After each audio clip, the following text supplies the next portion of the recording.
Imagine une horloge qui décide un jour de vivre au rythme de son propre tic-tac, se libérant des minutes et des heures, pour explorer ce qu'elle appelle la temporalité libre.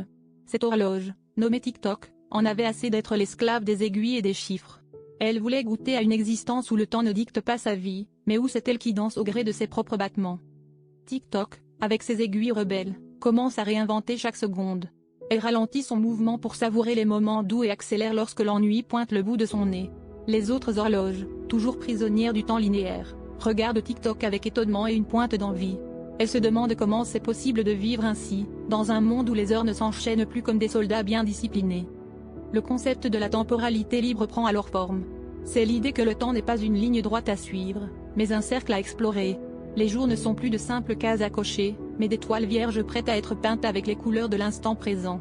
TikTok invite chaque horloge, et même chaque être humain, à réévaluer sa relation avec le temps, à le voir non pas comme un tyran, mais comme un partenaire de danse. Et alors que TikTok continue sa quête de liberté temporelle, elle réalise que la vraie beauté de la temporalité libre réside dans la flexibilité et l'imprévisibilité de chaque instant. En choisissant de vivre au rythme de son propre tic-tac, elle nous rappelle que le temps n'est pas un ennemi à combattre, mais un ami à embrasser. Alors, êtes-vous prêt à libérer votre propre horloge intérieure? Imagine un matin ensoleillé à Paris, où les effluves de café fraîchement moulu dansent dans l'air. Lucas, assis dans un café pittoresque, contemple un croissant doré posé devant lui. Mais ce croissant n'est pas qu'une simple pâtisserie. C'est un portail vers une nouvelle perspective, un concept fascinant qu'il appelle le paradoxe du croissant. Lucas se penche sur cette idée en regardant les passants dans la rue. Chaque croissant non mangé représente une infinité de chemins non empruntés, de choix non réalisés. Il sourit en pensant à toutes les aventures qu'il pourrait vivre, simplement en choisissant de ne pas manger ce croissant aujourd'hui. Et si le croissant devenait une métaphore pour toutes les décisions de la vie? Chaque opportunité non saisie, chaque croissant laissé de côté, regorge de possibilités infinies. Dans une ambiance légère, Lucas partage cette réflexion avec son serveur, qui rit et lui dit « Alors, chaque matin, je vends des milliers de futurs possibles ». Ils rient ensemble, mais Lucas sait qu'il vient de toucher à une vérité plus profonde. Le paradoxe du croissant offre un regard ludique sur la manière dont les décisions façonnent notre existence, et comment parfois, ne pas choisir peut être l'option la plus riche. En quittant le café, Lucas se retourne une dernière fois vers le croissant resté intact sur sa table. Il se dit que demain, peut-être, il fera un autre choix. Mais pour aujourd'hui, il laisse le croissant là, plein de mystères et de promesses, un symbole de toutes les potentialités qu'un simple matin peut offrir. Ainsi, le paradoxe du croissant devient une philosophie de vie, un rappel que dans chaque décision se cache un univers d'opportunités. Imagine un village où le lever du soleil ne signifie pas simplement le début d'une journée, mais une invitation à redécouvrir le temps. Ou l'illusion qu'il est. Bienvenue à Temps Perdu, un petit coin de paradis où les villageois ont adopté une philosophie intrigante, la philosophie du temps suspendu. Ici, l'horloge n'est qu'un objet de décoration et chaque jour est une aventure vécue comme si c'était le dernier. Dans ce village pittoresque, les habitants ont décidé d'ignorer les contraintes du temps. On ne parle plus de demain ou de la semaine prochaine. Les rendez-vous? Oubliés. Les villageois se sont libérés de l'emprise des aiguilles qui tournent sans relâche. Au lieu de cela, ils se concentrent sur le moment présent, savourant chaque instant comme un morceau de chocolat fondant sur la langue. La philosophie du temps suspendu est née d'un désir commun de vivre pleinement. Les villageois ont compris que le passé est un souvenir et le futur, une promesse incertaine. Ils ont choisi de faire de chaque lever de soleil une célébration, de chaque repas un festin et de chaque sourire un éclat d'éternité. En vivant ainsi, le village a découvert une joie collective et une paix intérieure que le temps, avec ses restrictions, ne pouvait jamais offrir. Alors, que feriez-vous si chaque jour était le dernier? À temps perdu, les gens dansent sous la pluie, rient aux éclats et partagent des histoires au coin du feu. Ils croient que la vie est trop précieuse pour être mesurée en heures ou en minutes. Peut-être, la prochaine fois que vous regarderez votre montre, penserez-vous à Temps Perdu et à sa douce philosophie, et vous vous demanderez si le temps est vraiment aussi important qu'on le croit. Imagine une plante d'intérieur, installée confortablement sur le rebord de votre fenêtre, qui se met à chanter une douce mélodie. Oui, vous avez bien entendu, une plante qui chante. Cette histoire incroyable commence par une découverte surprenante, le pouvoir de la résonance naturelle. Mais qu'est-ce donc que cette magie? La résonance naturelle est une philosophie fascinante qui suggère que chaque être vivant possède une fréquence unique qui résonne avec l'univers. Lorsque cette fréquence est en harmonie, elle peut produire des effets extraordinaires, comme le chant d'une plante. Notre amie verte, en captant les vibrations de son environnement, découvre comment moduler ses propres fréquences pour créer des sons mélodieux. Elle devient ainsi une sorte de virtuose botanique, nous rappelant que la nature a encore bien des secrets à nous révéler. Imaginez-vous, en train d'arroser vos plantes, et soudain, vous entendez une douce ritournelle vous souhaitant une belle journée. Ce concept de résonance naturelle nous invite à repenser notre connexion avec la nature. Et si chaque plante, chaque arbre avait une histoire à chanter, une mélodie à partager? Peut-être que nos jardins deviendraient alors des symphonies vivantes, où chaque note est une feuille, chaque accord une branche. Alors, la prochaine fois que vous passerez devant une plante, tendez l'oreille. Peut-être que, discrètement, elle vous murmure déjà sa chanson. La résonance naturelle nous rappelle que nous sommes tous, d'une manière ou d'une autre, en harmonie avec le monde qui nous entoure. Et qui sait, avec un peu de pratique, vous pourriez même apprendre à chanter en duo avec votre ficus. Imagine un enfant qui ne vieillit jamais, un Peter Pan moderne, révélant au monde le mystère de l'infantilisme éternel. Dans une conférence de presse qui fait le tour du globe, ce jeune prodige nous dévoile le concept philosophique révolutionnaire qu'il appelle la jeunesse perpétuelle. Ce principe remet en question notre perception du temps et du vieillissement, et promet une transformation de la société telle que nous la connaissons. L'infantilisme éternel n'est pas qu'un simple refus de grandir, c'est une philosophie qui célèbre la curiosité et la flexibilité de l'enfance. Imaginez un monde où la créativité et l'émerveillement ne sont jamais ternis par les responsabilités adultes. Un monde où l'on continue à apprendre, à jouer et à explorer sans les limitations de l'âge. Selon notre jeune orateur, c'est cette perspective juvénile qui pourrait bien être le secret d'une vie non seulement plus longue, mais aussi plus riche et satisfaisante. Ce concept pose des questions fascinantes. Que ferions-nous de notre temps si nous n'étions pas pressés par l'inévitable passage du temps? Comment nos relations changeraient-elles si l'insouciance perdurait? Les implications de l'immortalité juvénile vont bien au-delà de la simple longévité. Elles touchent à la manière dont nous choisissons de vivre chaque jour. Serions-nous plus enclins à prendre des risques, à suivre nos rêves les plus fous, si nous savions que nous ne serions jamais entravés par le vieillissement?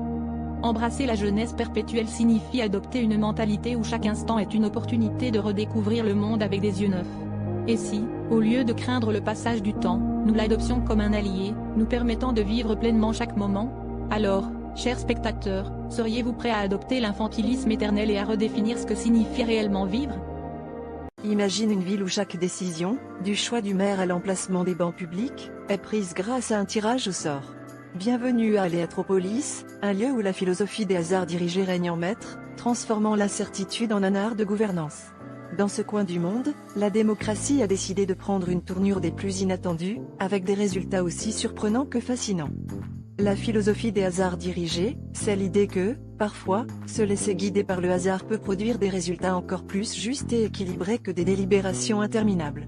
Ici, chaque citoyen a une chance égale de voir ses idées mises en œuvre, qu'il s'agisse de planter des pommiers au milieu de la place centrale ou d'organiser des concerts de jazz tous les vendredis soirs. Les habitants d'Aléatropolis ont découvert que cette méthode peut mener à des innovations inattendues et à une cohésion sociale renforcée.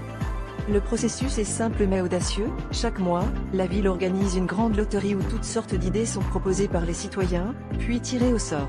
Les gagnants voient leurs propositions mises en application, sans débat ni objection. Les habitants se rassemblent, impatients de découvrir quelle surprise le hasard leur réserve. Et étonnamment, cette approche a créé un environnement où les gens se sentent plus impliqués, car chaque voix, même la plus petite, peut avoir un impact tangible. Bien sûr, tout n'est pas parfait à Aléatropolis. Parfois, le hasard mène à des situations cocasses, comme ce jour où un parc pour chiens s'est retrouvé en plein milieu d'une rue piétonne. Mais c'est justement ce qui fait le charme de cette philosophie, accepter l'imprévu et s'y adapter avec enthousiasme. Alors, seriez-vous prêt à confier votre ville aux mains capricieuses de la chance? Peut-être que la philosophie des hasards dirigés a plus à offrir qu'on ne le pense. Imaginez un monde où chaque pensée que vous avez prend forme juste devant vous, comme par magie. Bienvenue dans l'univers du réalisme mental, une aventure où les idées deviennent réalité. Suivez notre jeune philosophe, Max, qui se perd dans les méandres de son propre esprit, entouré d'objets aussi étranges qu'incroyables, sortis tout droit de ses rêveries. Max, toujours curieux et un brin rêveur, se réveille un matin pour découvrir que sa chambre est remplie d'objets insolites, un nuage flottant qu'il avait imaginé la veille, un chat en papier qui miaule doucement, et même un mini-phare qui illumine chaque coin sombre. Fasciné mais aussi quelque peu inquiet, il se rend compte qu'il doit naviguer dans ce monde où chaque pensée prend forme pour comprendre la véritable nature de la réalité.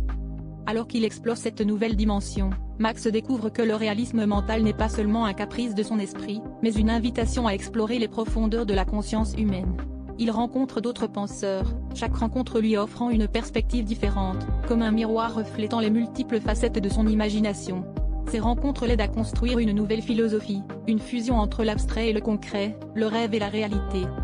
Finalement, Max apprend à contrôler le flux de ses pensées, créant un équilibre harmonieux entre ce qui est réel et ce qui ne l'est pas. Il découvre que l'art de penser est une danse délicate entre l'esprit et le monde extérieur, où chaque idée a le potentiel de devenir quelque chose de tangible. Alors, qu'en pensez-vous? Et si nos pensées pouvaient devenir réalité, que créeriez-vous? Imagine a universe where every twinkling star is a chapter in an endless cosmic library, waiting to be read by those curious enough to look up. Welcome to the enchanting world of astrobibliophilie, a whimsical philosophy that invite us to see the cosmos a grand collection of celestial stories. In this cosmic library, each star is a book, each constellation a shelf, and the night sky a vast reading room where tales of the universe are written in stardust. Astrobibliophilie is built on the idea that just a book holds the wisdom of humanity, the stars hold the secrets of the cosmos. Each star carries its own narrative, tales of its birth, its fiery life, and its eventual fading into the fabric of space. As we gaze into the night sky, we are not merely stargazing. We are opening a new chapter, diving into stories that have been unfolding over billions of years. It's like a cosmic bedtime story, whispered by the universe itself. But how do we, mere earthlings, read this stellar tome? Through the lens of imagination, of course. Astrobibliophilie encourage us to find connection between the celestial and the terrestrial, to draw inspiration from the constellation and apply their stories to our own lives. It's like the universe's way of reminding us that no matter how small we feel, we are part of something grand and mysterious, a never-ending story that we can both observe and contribute to. So next time you find yourself under a starry sky, remember that you are in the presence of an intergalactic library. Take a moment to lose yourself in the page of the cosmos, and let the stories of the stars ignite your imagination. After all, in the realm of astrobibliophilie, every glance at the night sky is an invitation to adventure, a reminder that the universe is not just a backdrop to our lives but an intricate tapestry of tales waiting to be explored.